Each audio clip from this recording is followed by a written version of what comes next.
So I mean, it could be with weight. Obviously, as you watch the weight video, you're weighing obviously your muscle, your body fat, your water, your bone density. So there's always those things to factor in. But if you're feeling like you're losing inches and that you're firming up and stuff like that, that's obviously a better indication of how your body's changing. Okay. So, I mean, 9 times out of 10, when you weigh yourself, the water fluctuates quite quickly. And if we've been going, hardcore for like maybe a week and a half, it's not a lot of time, so some people takes a little bit longer to see that downward trend. So okay. I wouldn't stress too much. For peace of mind, I would just kind of analyze your macros, your tracking, stuff like that. Make sure there's no kind of hidden calories or anything like that. Just recover your bases just for peace of mind. And then if everything is how you set it up to be, then I wouldn't stress at all. Yeah. Okay. Morning, Ora. Morning, Letitia. Morning. All right. How we doing? Not too bad. You? Yeah, I'm at the beach. You're at the beach. I'll say. It's very calm. Like a canopy. Like my parents just set up. So I'm up in a little place. Where are you now then? Little place called Sutton-on-Trent. Sutton-on-Trent. It's right near Newark. Oh, Newark. Okay. Yeah. So it's where my folks live. So we come up to see them. They've been shielding, so we've not seen them for since February. Wow. So Mum and my stepdad first got to meet Addison yesterday. Oh, right. Okay. So and then they've just been playing with Freya. They're building a tent at the moment. You can see. Wow. But my stepdad's been really busy. He's like built a swimming pool, a bar, like decking, like loads of garden kind of, places to kind of enjoy lockdown. Yep. We've got a bar at the bottom of the garden. I don't know if you can see. Tree in the way, so you probably can't see. So, everyone okay? Did that help you out there, Lizzie? Yeah, I do. I am confused a little bit with the science, the macro thing, which is confusing. And my friend is trying to help me and just saying, listen, don't focus too much on the science to a point. Just make changes to your diet that are going to, be right choices. So that's what I'm trying to do. But I do get it, because otherwise I'm just going to get myself stressed out about it, if that makes sense. Because I've got to be honest, Neil, I'm a massive foodie. Mm-hmm. I love food. I love all food, healthy food and naughty food. Mm-hmm. I've got, I'm a single mama. I've got a 5-year-old, and I don't want her to see me eating lettuce leaves every night of the week. We've got, I love cooking. It's not about that. It's not about eating. No. It's about balance and being a healthy approach. And all really the macros are really is obviously you have your calories as either a deficit or maintenance or surplus. So deficit is weight loss, maintenance is to maintain, surplus is to build muscle. If you're in a deficit, all you need to do is make sure that 30% of that is from protein, and then you don't need to worry about anything else. Yeah. Okay. When you break it really far down, and the reason we say the protein is the protein will help you keep your metabolism, keep your muscle, and just make sure that the weight that you lose is body fat. So I wouldn't stress. I'd just put everything into MyFitnessPal. Okay. And at the end of every day, just have a look at what percentage protein you ate. Yeah. And if it's less than 30, the next day just have a bit more protein-based food. I've got a blueberry caught in my throat. Don't die. No. No. By blueberry. Okay, cool. Cool. That's So, cool. Thank you. yeah, so just don't get bogged down. The more you kind of just enjoy your foods, Yeah. and just stick to those simple parameters: calorie deficit, protein amount, drink water, and just enjoy different variations of foods, and just have a really healthy, balanced approach. And you can break it down into literally 3 things, and that's just small calorie deficit, 30% protein, drink 2 liters of water. Yeah. That's it. Yeah. I only drink water. Good stuff. Good stuff. And coffee, but only 2. I've switched out to, I don't know if anyone's done it, I've switched my milk to coconut milk. Yay. In my coffee. It's quite nice, creamy, and do you like it? It's got like a creamy natural sweetness to it. It's quite nice. Yeah. Put it in orange juice as well. Pardon? Put it in orange juice as well, and also a substitute. Hold on a minute. Coconut milk. You put coconut milk with orange juice. Coconut milk, yeah, in orange juice. So, okay. It's like having coconut and orange, and also a substitute in cereal. I might try that. Okay, will do. I'd never heard that before. You've got like the bitter and sweet together, I guess. It's like a cocktail almost. That kind of taste. Coconut, orange. Yeah, trying to cut down the orange juice. I'll cut it with vodka in there as well, maybe. A bit of vodka in there. Sounds like it could be good.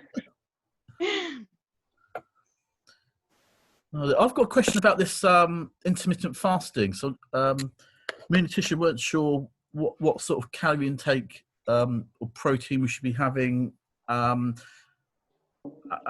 just generally how that intermittent fasting works, basically.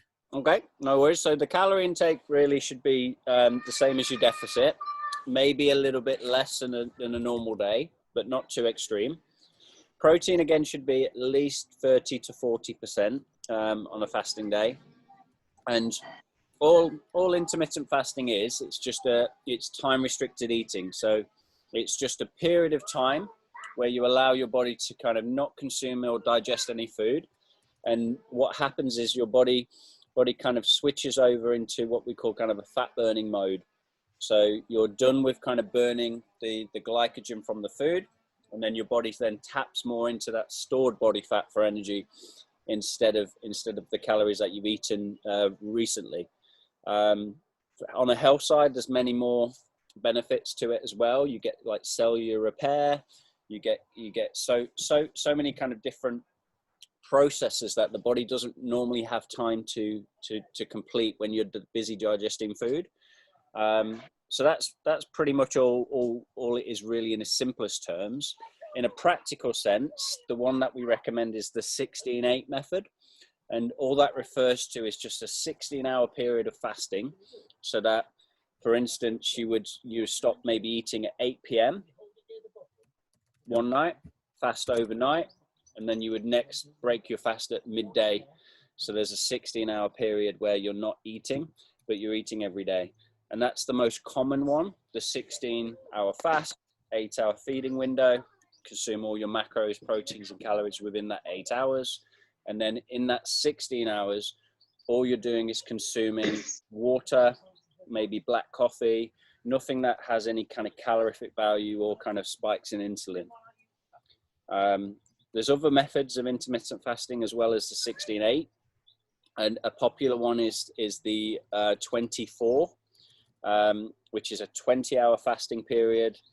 By adding the extra 4 hours into that, it's a bit more heightened fat loss, a bit more heightened autophagy and kind of cellular repair, and improving IGF-1, which is kind of a testosterone-based hormone.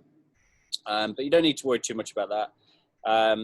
So there's a 24. There's then what we call the eat, stop, eat method, which was the first protocol of intermittent fasting, which goes back at least 10 years. And it's where you simply just stop eating for a 24-hour period. Not necessarily missing a whole day, So the protocol would be maybe that you would stop eating at 5 p.m. and then you wouldn't eat again till 5 p.m. the next day. So 24 hours have passed, but you're still having food every single day. And that's done maybe once or twice per week.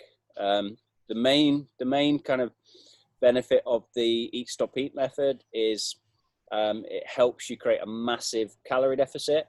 So on the days where you're not fasting, you can bump up the calories, eat kind of at maintenance, and then really just 2 days you're pushing that, pedal to the metal to kind of, get that fat loss in.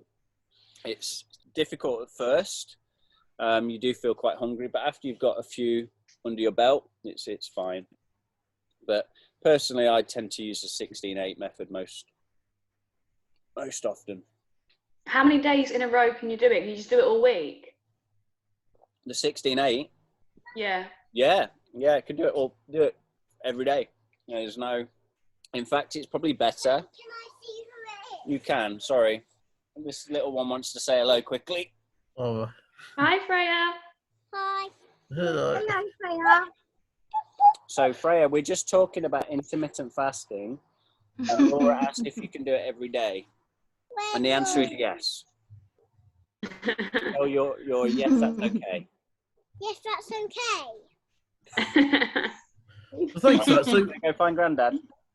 Yeah, go find Grandad. Obviously, I mean, I'm not going to sort of get too over analytic about it, but basically, obviously, these are known methods and all stuff over the internet. So basically, in terms of the things to eat and to avoid, if you look to the internet for this 16-8 fasting method, and obviously the stuff that tells you what how you should what you should be doing during that period, basically. Yeah. So the simplest terms is just in the fasting period, just only consuming water, black coffee as well. Anything else would be liable to break your fast. Some people prefer to break their fast with something small, like a piece of fruit, and then an hour later have a protein carb-based meal. For me personally, when I do the 16-8, I tend to have a large meal to break my fast, and then a large meal in the evening, and then snacks and protein shakes in between. So it's just very easy just to create a calorie deficit and claw a few calories back if you've had a cheat day. But yeah, to answer your question, Laura, you can do it every day. It's actually a very healthy way of doing it. I think I'll be able to do it, but problem is when I've worked out in the morning, it gets to about 10 o'clock and I'm starving. Yeah, agreed. Yeah. Intermittent fasting is very difficult if you're a morning trainer. There's a few different, everyone's coming to say hello. Get you in.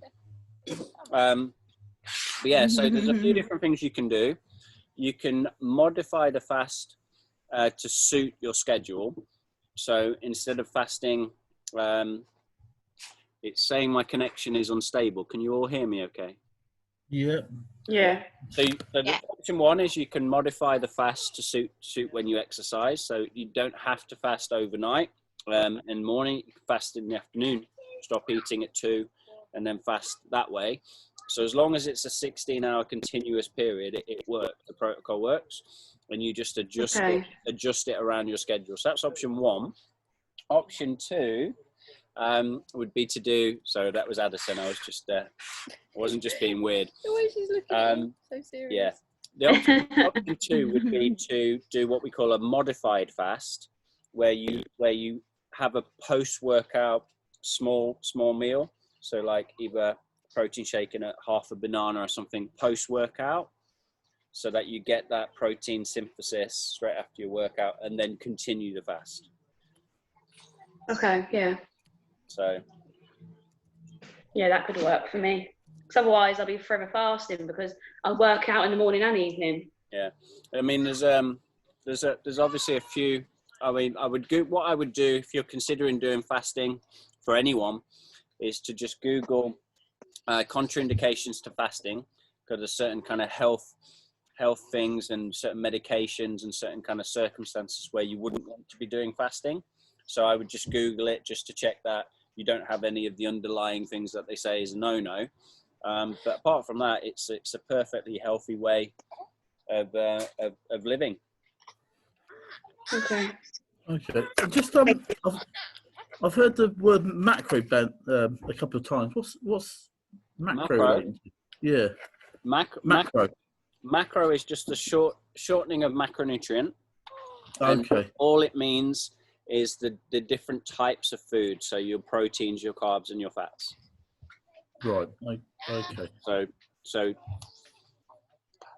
sorry, she's just pulling some weird faces. Just doing that in my ear while I'm chatting away. Just burped at me. Oh. Is she being sick? Yeah, I'm bouncing it on So, my wrist. any more nutrition-based questions for myself or Addison? Oh, we've lost you. Yeah, so just so I find it difficult from when Iris finishes at school, when I do school pickup at 3 o'clock, and then before I make dinner about 5:30, I'm hungry because I probably eat my lunch at about midday-ish. Yeah. Midday, 12:30. What kind of little healthy snacks can I make? I've seen those little like protein date ball things. Yeah. That people have been making with some cocoa powder. I was thinking about doing. Yeah. So yeah, any protein-based snack is a good idea. I tend to just use if it's hunger and I'm just waiting for my next meal where the bulk of my nutrition is going to be. I just call it like a bridge.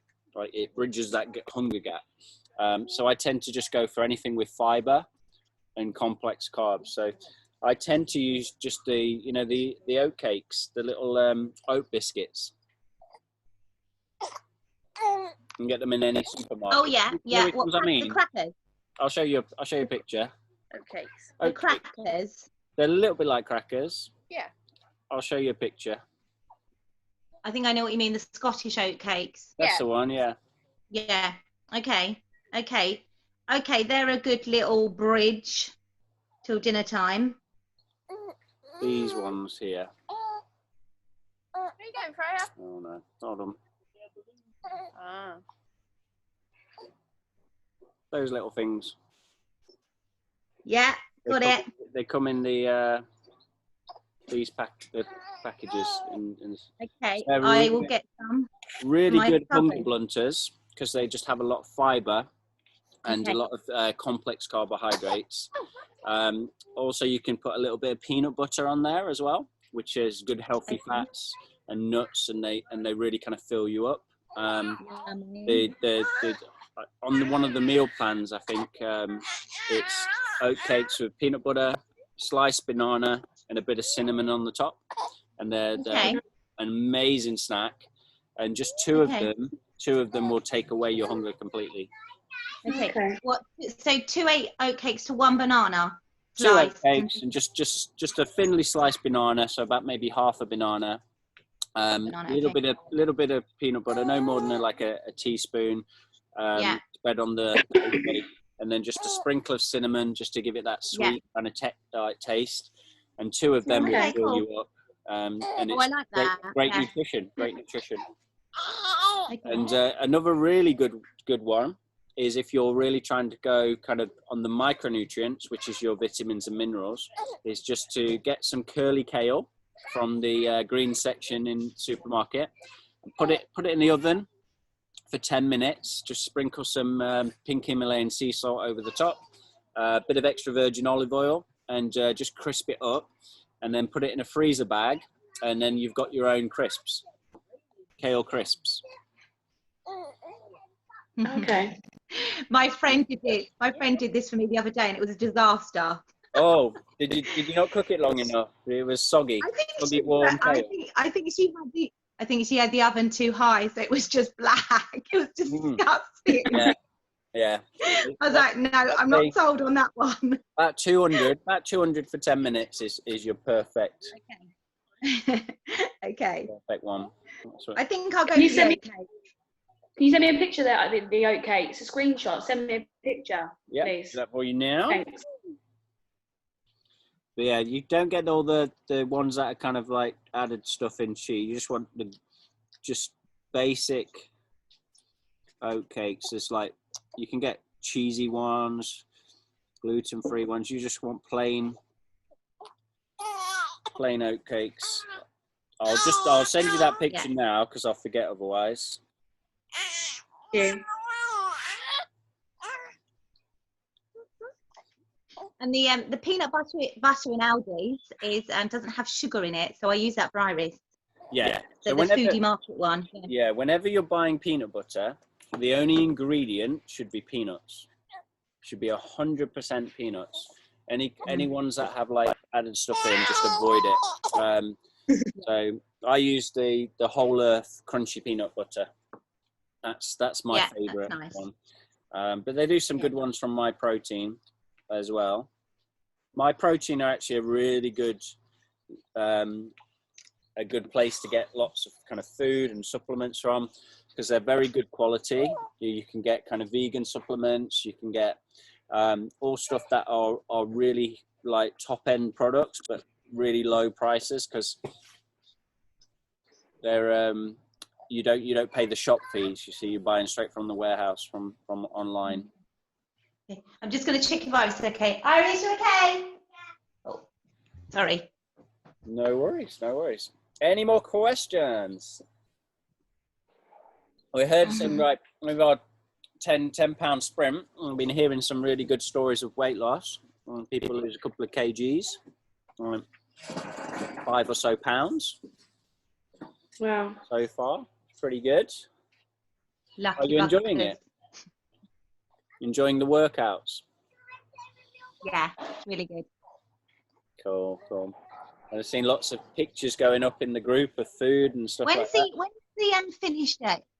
So we just for 30 When's days. the 30 days from the 1st? Yeah, so end of July. Okay. But yeah, it's just like a 30-day sprint. Okay. Get rid of the lockdown pounds, and then boot camp be open again. Yeah. Woohoo! Looking forward to it. I feel like it's nearly Christmas. Sorry? Hit at Christmas. I feel like I hit at Christmas. I can't wait to get back. I'll be camping outside. Yeah. It'll be good. Like I was saying this to Laura, because Laura does personal training with me as well. I was saying to Laura, the first one I teach back, I'm going to be quite nervous. I'm used to everyone just being on a computer screen now. And I think it's all these readjustments, isn't it? Just a continuation of readjustments. We're adjusting again. It's another adjustment. Yeah, I'm always like that though. I think it shows that you care if you're nervous. It's like you want it to be the best experience and so on. But I've been doing it for 9 years. I shouldn't be nervous, but in actual fact, I just care. I just want it to be good experience. Can you use a microphone on our next session? Yeah. Get you warmed up. It might not even work. I need to test it all out. Have a trial run. Bless you. Bless you. Bless you. Hay fever gets bad up here. We're surrounded by. We got a husky dog, who's like shedding all his hair, and all the farm fields and stuff. So, double dose hay fever tablets. Yeah. So what's the plan for the rest of the weekend? Anyone doing anything interesting?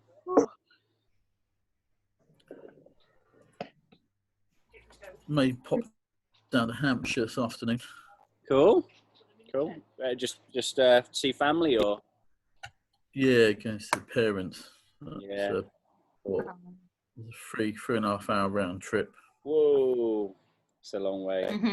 I suppose it's about 2 hours. It's about 2 hours to get here. We had to be diverted though, because part of the M1 is shut. So we had to kind of come off, go towards Coventry, and then go back round. So it Was it shut northbound? Yeah. So the it was 19 junction 19 to 20, and takes you onto the M69 to then come back on at 20, just before Leicester services. Not too bad. Is he gone? I think he's frozen. Neil, you keep going. Either very thoughtful or he's frozen. I think it's my internet, maybe. I Come out think in the so. garden. No, he's back. You froze there, Oren. You froze for a little while. I think it was you. Is it me? Or did I freeze? I think you freeze. We were We're all here. sat here waiting. Yeah. I pressed Control Alt 7. Have you seen that video? Oh yeah. Control Alt 7. Yeah, I pressed that. What does that do? Nothing. It's Oh. if you type it into YouTube, Lizzie. Yeah. I forget what it's called now, but it's something like Zoom fails or something. Or if you type in Zoom Control Alt 7, it's I think Dom Jolly who used to do the phone tracker, and basically what happens is somebody tells an employee that if you press Control Alt 7, it pauses your screen so you can do gestures and say things, but no one else can see you. And obviously it doesn't do that. So he's there swearing at his boss and like giving like 2 fingers up to his boss, and his boss like, "What you doing?" And he went, "Oh, I did the Control Alt 7," and he went, "No, it's Control Alt 8." So then you can see him go, and then he does it again, and he goes, "That was a trap. You're fired." It's funny. Cool. So when you're back, do we have any more nutrition questions, training questions, or anything at all? What have you found most difficult about the body fat split system? Has it been the deficit, the low carb days, or? I don't know. I mean, for me, well, it's an eye opener for me really, because tracking what you eat through that app, I realise actually that I'm not eating way anywhere near my calorie intake. Yeah, that's really I'm short common. Of like 1,000 calories. Yeah, that's really common. Oh, wow. It's a lot of people undereat opposed to overeat, which then makes over time make your metabolism slow down. Oh, is it? Ah, right. So what happens is if you're constantly eating less than your maintenance, your body adjusts and down regulates metabolism. So if you've been doing that for a period of time, you want to slowly bring the calories back up, as opposed to a big jump. Right. Okay. Obviously, because over the last, I don't know, over the last 3 or 4 months, I've probably sort of stopped eating a lot of meat and stuff, not through any reason whatsoever, just you go through cycles of what you eat. And so, yeah, it might be when I start eating more meat and fish and bits and pieces and chicken, that obviously I might bring it up then. Yeah. But yeah, I mean, there's nothing. I mean, MyFitnessPal is a great tool. It didn't used to be great at all. It used to be more of a diet app where it was just calorie restrictions, and I wasn't a fan of it. But since it's become more of a rounded nutrition app where it will track all your vitamins, your minerals, your micros, making sure that you're getting enough of everything. It's a great tool, because you can simply just use it to analyze your diet and just make small adjustments. And that's all you need really, is just little course corrections. So you can go into the breakdown of your food and think, oh, I'm lacking, vitamin C. So then the next day you think, right, I'll make a conscious effort to have more of that. So you can just very, very slowly just kind of make small changes in your nutrition that are only going to benefit you, where you maybe wouldn't necessarily know that would be an issue if you wasn't tracking. Yeah. I think Sodium is a big thing for me. I was probably having too much sodium. Okay. What was that through? What was you eating or drinking that caused that then? Just it's probably just like salt. Just I add salt to my food and things like that. Probably a little bit too much. A lot of the vegan meat replacements that I have maybe have got sodium through process and stuff. So I just cut down a little bit on that, and just had more kind of beans and kind of tofu as opposed to kind of the mock meats. So, but my blood doesn't affect my blood pressure or anything like that. I had some blood work done a few months ago, and all came back good. Are you a vegan then, Neil? I am indeed. Can you not tell by my ears? No. That's Vulcan. No, yeah, I've been vegan for about 5 years. Okay. And is this how you're bringing up your children? Yeah, both vegan. Yeah, they're both Wow. Okay. stupidly healthy. Okay. I mean, as long as you know what you're doing with nutrition and stuff like that, you can get everything you need through good foods, lots of fruits, vegetables, lentils. But yeah, they're both thriving, both stupidly healthy. Yeah.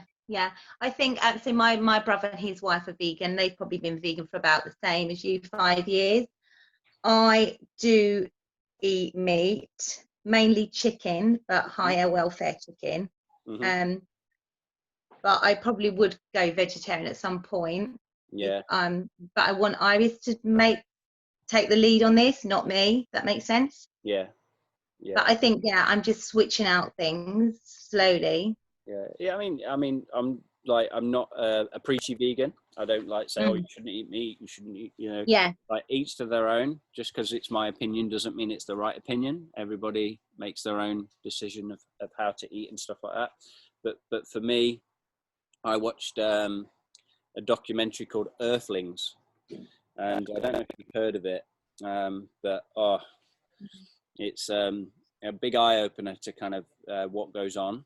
And then all it was Helen's been a lifelong vegetarian, and she just said, well, give it a go for a month and see how you feel. And so I went vegan for a month, and I noticed that I got stronger in the gym. I was finding I was recovering a lot quicker, and I was just thinking I wasn't getting any muscle soreness, like the day after you train, and I was like, what's this all about?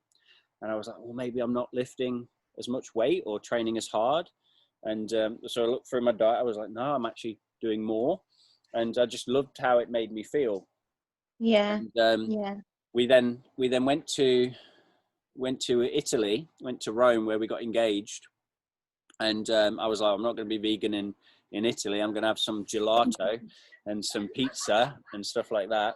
But as soon as I got back, I thought I'll just do this as a lifestyle. And just in the last maybe 3 years, there's been a massive kind of upshift in vegan products.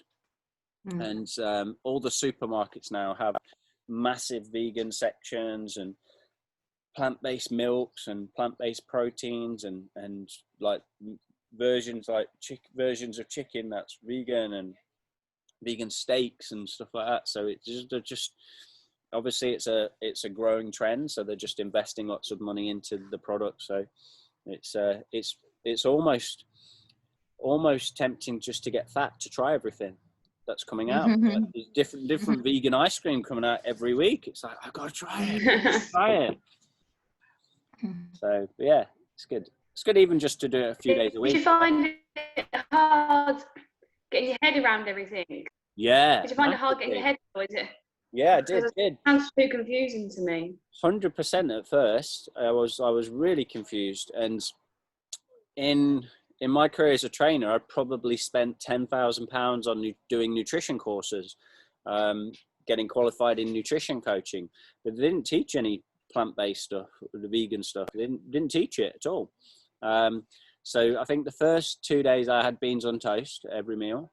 I was like, I know that's vegan. I'll do that. And I just slowly started like looking at labels in like, and I made a few mistakes and stuff and had things accidentally. But once you kind of get in the swing of it, it's easy. Yeah. Yeah. And I never that's really ate a lot of cheese. I never really had a lot of dairy anyway. So that was fine. And of course, tequila's vegan, so not an issue. Imagine if it wasn't. What would you do? Oh, I'd be torn. I would be torn. They stopped doing the word. I think I'd really miss cheese and fish. I love fish and seafood, and cheese is amazing. That's where vegan alternatives do lack. There's no real alternative for fish. Not any good ones anyway. There's a new one called Tuno, which is plain tuna, which is similar to tuna but not the same. But the cheeses are really good now. The cheese alternatives are on point. Go back 2 years, they were terrible. They were like, but now the cheeses, you can get all the different types of cheeses as well. Yeah. So you still have cheese and crackers or that. So all good. Yeah. Cool.